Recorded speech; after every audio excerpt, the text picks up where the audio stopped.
Hi hello ನಮಸ್ಕಾರ ಸ್ನೇಹಿತರೆ.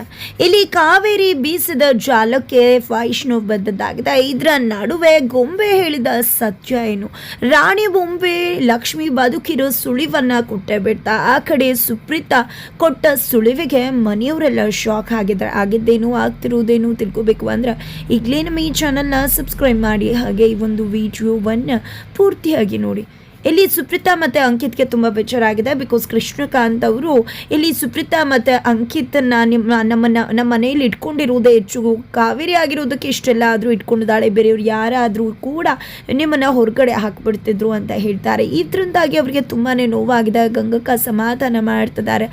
ಅಯ್ಯೋ ಸುಪ್ರೀತಕ್ಕ ಏನೋ ಕೋಪದಲ್ಲಿ ಆ ರೀತಿ ಹೇಳಿದ್ದಾರೆ ಅಂತ ಮನಸ್ಥಿತಿ ಇಲ್ಲ ಅಂತ ನಿಮಗೂ ಕೂಡ ಗೊತ್ತಿದೆ ಅಲ್ವಾ, ಅಣ್ಣವ್ರಲ್ವಾ, ಯಾಕೆ ಬೇಜಾರು ಮಾಡ್ಕೋತೀರಾ, ಏನು ಸಿಟ್ಟಲ್ಲಿ ಆ ರೀತಿ ಮಾತನಾಡಿರ್ತಾರೆ ಅಂದಾಗ ಏನು ಮಾತಾಡ್ತಿದ್ಯಾ ಗಂಗಾ? ಅಣ್ಣಂಗೆ ನಾನೇನು ಅಂತನೂ ಅರ್ಥ ಆಗಲಿಲ್ಲ, ಅವ್ರ ಹೆಂಡತಿ ಏನು ಅಂತನೂ ಅರ್ಥ ಆಗಲಿಲ್ಲ, ಅವ್ನಿಗೆ ಯಾರೂ ಕೂಡ ಅರ್ಥನೇ ಆಗಲಿಲ್ಲ, ಆದರೂ ಕೂಡ ಹೇಗೆ ಮಾತಾಡ್ಬಿಟ್ಟ ಅಂತ ಹೇಳ್ತಿದ್ದಾರೆ ಸುಪ್ರೀತಾ ಅವರು. ನಾನೇನೋ ಹೋಗಲಿ, ಆದರೆ ಅಂಕಿತ್ ಮನಸ್ಸಿಗೆ ಎಷ್ಟು ನೋವಾಗಬೇಡ ಅಂತ ಯೋಚನೆ ಮಾಡ್ತಿರ್ತಾರೆ.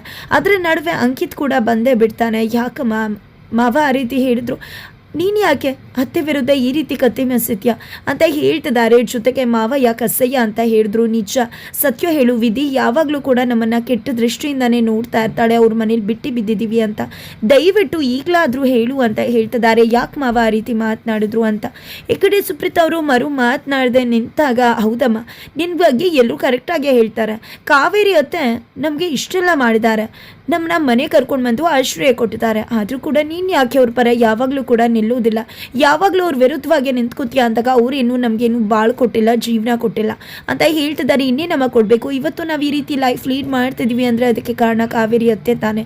ಯಾಕೆ ನಿನ್ಗೆ ಅವ್ರು ಕಂಡ್ರೆ ಆಗೋದಿಲ್ಲ? ಕೀರ್ತಿ ಅಕ್ಕ ಕೂಡ ಬಂದು ಅತ್ತೆ ಮೇಲೆ ಅಷ್ಟೆಲ್ಲ ಆಪಾದನೆ ಮಾಡಿದ್ರು, ಕೊಲೆಗಾರ್ತಿ ಅಂತ ಹೇಳಿದ್ರು ಕೂಡ ನೀನು ಅವ್ರಿಗೆ ಸಪೋರ್ಟ್ ಮಾಡಿದೆ ಹೊರತು ಅತ್ತೆ ಪರ ನಿಂತು ಮಾತನಾಡಲಿಲ್ಲ, ಯಾಕೆ ಏನು ಅಂತ ಅಂಕಿತ್ ಪ್ರಶ್ನೆ ಮಾಡ್ತಿದ್ದಾನೆ.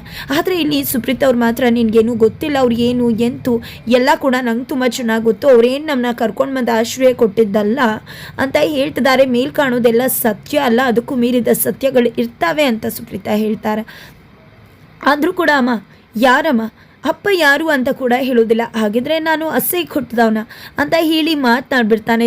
ಈ ಕಡೆ ತುಂಬ ನೊಂದ್ಕೊಂಡ್ಬಿಡ್ತಾರೆ ಸುಪ್ರೀತಾ ಅವರು. ಯಾಕೆ ರೀತಿ ಮಾತಾಡ್ತಿದ್ಯಾ ಅಂಕಿತ್, ನಿಮ್ಮಮ್ಮನ ಮೇಲೆ ನಂಬಿಕೆ ಇಡು, ನಿಮ್ಮಮ್ಮ ಎಂದು ಕೂಡ ಅಂಥ ಕೆಟ್ಟ ಕೆಲಸ ಮಾಡೋಳಲ್ಲ, ದಯವಿಟ್ಟು ಅರ್ಥ ಮಾಡ್ಕೊ, ಇನ್ನೊಮ್ಮೆ ಇಂಥ ಮಾತಾಡಬೇಡ, ಆ ರೀತಿ ಏನಿಲ್ಲ, ಸುಮ್ಮನೆ ಏನೇನೋ ವಿನಾಕಾರಣ ಯೋಚನೆ ಮಾಡಬೇಡ, ನಿನಗೆ ನಿನ್ನ ಅಮ್ಮನ ಮೇಲೆ ಪ್ರೀತಿ ಗೌರವ ಇಲ್ಲದೆ ಇರ್ಬೋದು, ಆದರೆ ನಿಮ್ಮ ಅತ್ತಿಗೆ ಲಕ್ಷ್ಮಿ ಮೇಲೆ ಪ್ರೀತಿ ಗೌರವ ಇದೆ ಅಲ್ವಾ, ನಿಮ್ಮ ಅತ್ತಿಗೆಗೆ ಮೋಸ ಆಗಿದೆಯಲ್ಲ ಅದು ನಿಮ್ಮ ಅತ್ತೆ ಕಾವೇರಿಯಿಂದ, ಅದಕ್ಕೇನು ಮಾತನಾಡ್ತೀಯ ಅಂತ ಕೇಳ್ತಿದ್ದಾರೆ. ಜೊತೆಗೆ ಇಲ್ಲಿ ಲಕ್ಷ್ಮಿಗೆ ಅವತ್ತು ಏನಾಯಿತು ಅಂತ ಗೊತ್ತಾ, ಲಕ್ಷ್ಮಿ ಸಾವಿಗೆ ಕಾರಣ ಯಾರು ಅಂತ ಗೊತ್ತಾ, ಲಕ್ಷ್ಮಿಗೆ ಇಷ್ಟನ್ನೆಲ್ಲ ಮಾಡಿದ್ದು ಕಾವೇರಿ ಅಂತ ಕೂಡ ಗೊತ್ತಿದ್ಯಾ ಅಂತ ಹೇಳಿ ಸತ್ಯವನ್ನೇ ನುಡಿಯೋದಕ್ಕೆ ಮುಂದಾಗ್ತಾರೆ. ಇದರಿಂದಾಗಿ ಗಂಗಕ್ಕ ಅಂಕಿತ್ ಎಲ್ಲರೂ ಕೂಡ ಶಾಕ್ ಆಗ್ತಿದ್ದಾರೆ. ಲಕ್ಷ್ಮಿ ಅತ್ತಿಗೆಯ ಸಾವಿನಲ್ಲಿ ಕಾವೇರಿಯವರ ಕೈವಾಡ ಇದೆಯಾ ಅಂತ ಹೇಳಿ. ತದನಂತರ ಆ ಕಡೆ ಕಾವೇರಿಯವರಂತೂ ಮಗನ ಆಲ್ರೆಡಿ ಮ್ಯಾನಿಪುಲೇಟ್ ಮಾಡ್ತಿದ್ದಾರೆ. ವೈಷ್ಣವಿ ಹೇಳೋ ಮಾತಿಗೆ ನೋಡುಪುಟ, ನಾನು ಯಾವುದೇ ರೀತಿ ತಪ್ಪು ಮಾಡಿಲ್ಲ, ಕೀರ್ತಿ ನನ್ನ ಸಿಕ್ಸಾಕಿಸ್ಬೇಕು ಅಂತ ಇಷ್ಟೆಲ್ಲ ಮಾಡ್ತಿದ್ದಾಳೆ, ನಿಜ ಹೇಳಬೇಕು ಅಂದರೆ ಬೆಟ್ಟದ ಮೇಲಿಂದ ಕೆಳಗೆ ಬೀಳ್ತಾಳೆ ಅಂದರೆ ಅವಳ ಹಣೆಯಲ್ಲಿ ಕೈಗಾಲಲ್ಲಿ ಗಾಯ ಆಗಿರಬೇಕು, ಆದರೆ ಡೈರೆಕ್ಟಾಗಿ ಪಾರ್ಲರಿಂದ ಬಂದಾಗಿದ್ದಾಳೆ. ಇಷ್ಟು ದಿನ ಅವಳು ಎಲ್ಲಿದ್ಲು? ಲಕ್ಷ್ಮಿ ಇದ್ದಾಗಲೇ ಬರಬಹುದಿತ್ತಲ್ವ, ಅವಳಿಗೆ ಲಕ್ಷ್ಮಿ ಮುಂದೆ ಬರೋಕ್ಕೆ ಧೈರ್ಯ ಇರಲಿಲ್ಲ. ಜೊತೆಗೆ ಈಗ ಲಕ್ಷ್ಮಿ ಕೂಡ ಇಲ್ಲ, ಜೊತೆಗೆ ನಿನ್ನನ್ನು ಪಡ್ಕೋಬೇಕು ಅನ್ನೋ ಆಸೆ, ಅದಕ್ಕೆ ಅಡ್ಡಿ ಆಗೋದು ನಾನು ಮಾತ್ರ, ಅದಕ್ಕೆ ನನ್ನ ವಿರುದ್ಧವಾಗಿ ಇಷ್ಟೆಲ್ಲ ಪಿತೂರಿ ಮಾಡಿ ನನ್ನನ್ನು ಈ ರೀತಿ ಜೈಲಿಗೆ ಕಳಿಸೋ ಪ್ಲ್ಯಾನ್ ಮಾಡಿದಾಳೆ. ಅವಳನ್ನ ಮಾತನ್ನು ನಂಬೇಡ ಪುಟ್ಟ ಅಂದಾಗ ಈ ಕಡೆ ವೈಷ್ಣವ್ಗೂ ಕೂಡ ಅನಿಸ್ಬಿಡುತ್ತೆ, ಹೌದು ಅಮ್ಮ ಹೇಳ್ತಿರೋದ್ರಲ್ಲಿ ಲಾಜಿಕ್ ಇದೆ, ಖಂಡಿತ ಕೀರ್ತಿ ಅಂತ ಕೆಲಸ ಮಾಡಿರ್ತಾಳೆ ಅಂತ ವೈಷ್ಣವ್ಗೂ ಅನಿಸೋಕೆ ಶುರುವಾಗುತ್ತೆ. ಹಾಗಾಗಿ ಅಮ್ಮ ನೀನೇನು ಯೋಚನೆ ಮಾಡಬೇಡ, ನಮ್ಮಮ್ಮ ತಪ್ಪು ಮಾಡಿಲ್ಲ ಅಂತ ಗೊತ್ತದೆ, ನಿನ್ನನ್ನು ನಾನು ಹೊರಗಡೆ ಕರ್ಕೊಂಡು ಬಂದೇ ಬರ್ತೀನಿ, ನೀನು ಏನು ಅನ್ನೋದು ನನಗೆ ತುಂಬ ಚೆನ್ನಾಗಿ ಗೊತ್ತು ಅಂತ ಹೇಳಿ ವೈಷ್ಣವಲ್ಲಿಂದ ಹೊರಟ್ರೆ ಈ ಕಡೆ ಕಾವೇರಿಯವರು ಫುಲ್ ಖುಷಿ ಪಡ್ತಿದ್ದಾರೆ. ನಾನು ಗೆದ್ದೆ ಅಂತ ಹೇಳಿ ಅಲ್ಲೂ ಕೂಡ ತನ್ನ ಬಿಂಕುವನ್ನು ತೋರಿಸ್ತಾ ಇದ್ದಾರೆ. ತದನಂತರ ವೈಷ್ಣವ್ ಕಾರಲ್ಲಿ ಬರಬೇಕಿದ್ರೆ ಲಾಯರ್ ಜೊತೆ ಮಾತನಾಡ್ತಿದ್ದಾರೆ. ನಮ್ಮಮ್ಮ ಹೇಳ್ತಿರೋ ಮಾತಲ್ಲಿ ಸತ್ಯ ಇದೆ, ನಮ್ಮಮ್ಮನ ಬಿಡಿಸ್ತೀರಾ ಅಲ್ವಾ ಅಂದಾಗ, ನೋಡಿ ನಾನು ಫೇಮಸ್ ಲಾಯರ್ ಇದ್ದೀನಿ, ನನಗೆ ಅರ್ಥ ಆಗುತ್ತೆ, ಇಷ್ಟು ವರ್ಷ ಕೇಸ್ಗಳು ನೋಡಿದ್ದೀನಿ, ಯಾರು ಏನು ಸತ್ಯ ಹೇಳ್ತಾರೆ ಅಂತ. ನಿಮ್ಮಮ್ಮ ಸತ್ಯ ಹೇಳ್ತಿಲ್ಲ, ಅದಕ್ಕೂ ಮೀರಿ ನೀವು ಹೇಳಿದ್ದೇ ಸತ್ಯ ಆಯಿತು ಅಂದರೆ ಅದನ್ನ ಇಟ್ಕೊಂಡು ವಾದಿಸೋದು ತುಂಬ ಕಷ್ಟ ಆಗುತ್ತೆ ಅಂತ ಯಾಕೆ ಆ ರೀತಿ ಅನ್ಕೋತಾ ಇದ್ದೀರಾ? ನಿಜ ಅಲ್ವಾ, ಕೀರ್ತಿ ಇಷ್ಟು ದಿನ ಬದುಕಿದ್ರೆ ಇಷ್ಟು ದಿನ ಅವಳಿಯಾಗಿ ಬರಲಿಲ್ಲ, ಅಷ್ಟು ಮೇಲಿಂದ ಬಿದ್ದರು, ಅವಳು ಯಾಕೆ ಪೆಟ್ಟಾಗಿಲ್ಲ, ಜೊತೆಗೆ ಈಗ ಅವಳು ಬದುಕಿ ಬಂದಿದ್ದೀನಿ ಅಂತ ಬಂದಿದ್ದಾಳಲ್ಲ, ಅದಕ್ಕೆ ನಮ್ಮಮ್ಮನ ಮೇಲೆ ಆಪಾದನೆ ಹಾಕ್ತಿದ್ದಾಳಲ್ಲ, ಅದಕ್ಕೆ ವ್ಯಕ್ತಿಗತವಾಗಿ ಬಿಟ್ಟರೆ ಇನ್ನೇನು ಸಾಕ್ಷಿ ಇದೆ ಅಂತೆಲ್ಲ ಪ್ರಶ್ನೆ ಮಾಡ್ತಿದ್ದಾನೆ. ಇಷ್ಟು ದಿನ ಅವಳು ಯಾಕೆ ಬರಲಿಲ್ಲ, ಎಲ್ಲೂ ಹೋಗಿದ್ದಾಳೆ ಅಂತ, ಎಲ್ಲಿದ್ದೆ ಇಷ್ಟು ದಿನ ಅಂತ ಕೇಳಿದ್ರು ಕೂಡ ಅವಳು ಉತ್ತರ ಕೊಡ್ತಾ ಇಲ್ಲ.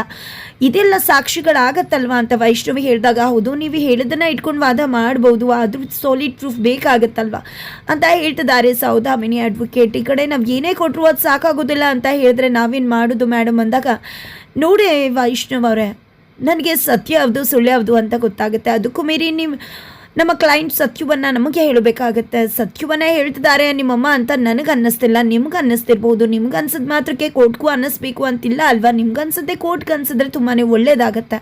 ನಮ್ಮ ಪ್ರಯತ್ನ ನಾವು ಮಾಡಬಹುದಷ್ಟೇ ಅಂತ ಹೇಳ್ತಿದ್ದಾರೆ. ನೀವು ಫೇಮಸ್ ಲಾಯರ್ ಅಲ್ವಾ, ಪ್ರೂವ್ ಮಾಡ್ಕೊಳ್ಳಿ, ನಮ್ಮಮ್ಮನ ಹೊರಗಡೆ ಬೀಳಿಸಿ ಹೊರಗಡೆ ತರಿಸಿ, ಅವಾಗ ನಾನು ನಿಮ್ಮ ಒಪ್ಕೋತೀನಿ ನೀವು ಫೇಮಸ್ ಲಾಯರ್ ಅಂತ ಹೇಳಿ ವೈಷ್ಣವ್ ಕಾಲ್ ಕಟ್ ಮಾಡ್ತಾರೆ. ಈ ಕಡೆ ನಿಮ್ಮ ಹತ್ರ ನಾನು ಹೆಸರು ತೊಗೋಬೇಕಾಗಿಲ್ಲ, I am the one of the famous lawyer ಅಂತ ಹೇಳಿ ಸೌದಾಮಿನಿ ಅನ್ಕೋತಾರೆ.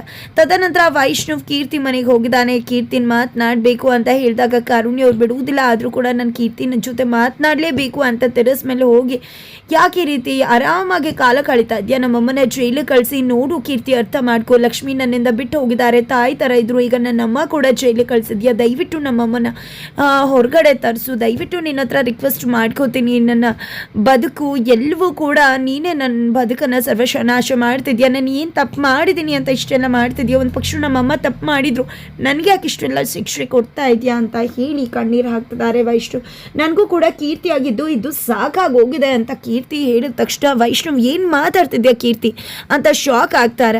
ಅದೇ ಸಮಯಕ್ಕೆ ಸರಿಯಾಗಿ ಕಾರುಣ್ಯ ಅವ್ರು ಬಂದಿದ್ದ ಈ ಕಡೆ ವೈಷ್ಣವ್ಗೆ, ದಯವಿಟ್ಟು ವೈಷ್ಣವ್ ಕೀರ್ತಿಗೆ ಹಿಂಸೆ ಮಾಡಬೇಡ, ದಯವಿಟ್ಟು ಇಲ್ಲಿಂದ ಹೊಟ್ಟೋಗು ಅಂದಾಗ ಏನು ಆಂಟಿ ಹೇಳ್ತಿದ್ರ, ಅಲ್ಲಿ ನಮ್ಮಮ್ಮ ಜೈಲಲ್ಲಿದ್ದಾರೆ ಗೊತ್ತಿದ್ಯಾ, ಇವತ್ತು ನಾನು ಈ ಸ್ಥಿತಿಲಿದ್ದೀನಿ, ನನ್ನ ಮನೆ ಮನಸ್ಸು ಎಲ್ಲ ಕೂಡ ನೆಮ್ಮದಿ ಹಾಳಾಗಿದೆ, ಎಲ್ಲ ಕೂಡ ನನ್ನಿಂದ ದೂರ ಹೋಗ್ತದೆ, ಅದಕ್ಕೆಲ್ಲ ಕಾರಣ ಈ ಕೀರ್ತಿನೇ ಅಲ್ವಾ ಅಂತ ಹೇಳ್ತಿದ್ರೆ, ನೀನು ನನ್ನ ಮಗಳ ಮೇಲೆ ಆಪಾದನೆ ಹಾಕಬೇಡ ವೈಷ್ಣವ್, ಅವಳಿಗೆ ಈ ಪರಿಸ್ಥಿತಿಲಿ ಏನು ಮಾಡಬೇಕು ಅಂತ ಗೊತ್ತಾಗ್ತಿಲ್ಲ, ಜೊತೆಗೆ ನಿನ್ನೆ ಇವತ್ತು ನಡೆದಿರೋ ಘಟನೆಯಿಂದ ಅವಳು ಇನ್ನೂ ಕೂಡ ಹೊರಗಡೆ ಬಂದಿಲ್ಲ ಅಂತ ಹೇಳ್ತಿದ್ದಾರೆ. ಆದರೂ ಕೂಡ ಇಲ್ಲಿ ವೈಷ್ಣವ್ ಮಾತ್ರ ಪಟ್ಟಿಟ್ಕೊಂಡು ಕೂತ್ಕೊಂಡೇ ಇದ್ದಾರೆ. ಇಲ್ಲಿ ಕೀರ್ತಿ ಹತ್ರ ಕೇಳ್ತಾನೆ ಇದ್ದಾರೆ. ಇಲ್ಲಿ ವೈಷ್ಣವನ ಮಾತುಗಳು ಕೀರ್ತಿಯ ಮನವನ್ನು ತಣಿಸ್ಬಿಡುತ್ತೆ. ಹಾಗಾಗಿ ಸಮಾಧಾನ ಮಾಡಿಕೊಂಡು ಅಪ್ಕೊಂಡು ಸಮಾಧಾನ ಮಾಡ್ತಿದ್ರೆ, ಈ ಕಡೆ ನೀನು ಸಿಚುವೇಶನ್ನ ಎನ್ಕ್ಯಾಶ್ ಮಾಡ್ಕೋಬೇಡ ಕೀರ್ತಿ, ಸಮಾಧಾನ ಮಾಡೋ ರೀತಿ ಮಾಡಿ ನನ್ನ ತಲೆ ಮೇಲೆ ಚಪ್ಪಡಿ ಕಲ್ಲ ಹಾಕ್ತಾ ಇದೆಯಾ, ಸುಮ್ಮನೆ ನಾಟಕ ಮಾಡಬೇಡ ನೀನು, ಮಗದೊಂದು ನಾಟಕವನ್ನು ಆಡಬೇಡ ನೀನು ಅಂತ ಕೋಪ ಮಾಡ್ಕೊಂಡ್ಬಿಡ್ತಾರೆ ವೈಷ್ಣು. ಈ ರೀತಿ ಕೋಪ ಮಾಡ್ಕೊಂಡ ತಕ್ಷಣ ಕೀರ್ತಿಗೂ ಕೂಡ ತುಂಬ ಸಿಟ್ಟು ಬಂದುಬಿಡತ್ತೆ. ತಕ್ಷಣ ಈ ಕಡೆ ನನಗೆ ರೆಸ್ಬೇಕು, ನನಗೆ ಸಾಕಾಗೋಗಿದೆ ಅಂತ ಹೇಳಿ ಅವಳು ರೂಮಿಗೆ ಬರ್ತಾಳೆ. ರೂಮ್ಗೆ ಹೋದ ತಕ್ಷಣ ಈ ಕಡೆ ವೈಷ್ಣವ್ ಕೂಡ ಅಲ್ಲಿಗೆ ಬರ್ತಾನೆ. ಈ ಕಡೆ ವೈಷ್ಣವ್ ಅಲ್ಲಿಗೆ ಬರ್ತಿದ್ದಾಗ ಈ ಕಡೆ ಕೀರ್ತಿ ಬಳಿ ರಾಣಿ ಬೊಂಬೆ ಇರುತ್ತೆ. ರಾಣಿ ಬೊಂಬೆ ನೋಡಿದ್ದೆ, ಇದು ಲಕ್ಷ್ಮೀದಲ್ವಾ, ನಿನ್ನ ಹತ್ರ ಹೇಗೆ ಬಂತು ಅಂತಿದ್ರೆ ಈ ಕಡೆ ಕೀರ್ತಿಗೆ ಉತ್ತರ ಕೊಡೋಕ್ಕಾಗ್ತಿಲ್ಲ.